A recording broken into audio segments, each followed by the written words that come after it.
naman siya sa upuan. Diyan naman siya sa upuan natutulog.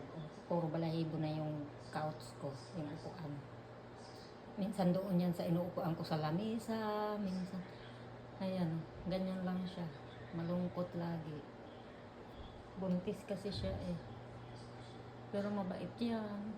Tapos, pag nagpupo ko na magaling yan mahina siya kaya malinis siya lagi pag nagpupupo. Yung isa naman lahat tapon sa yung yung leather tawag ba nun, yung mabangong pinagtataihan nila. Yan.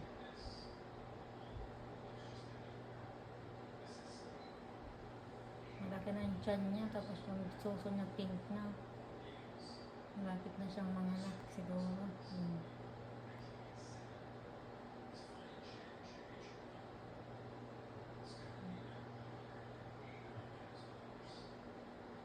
Puro balahibo na yan, oh. Kailangan ko nga i-vacuum na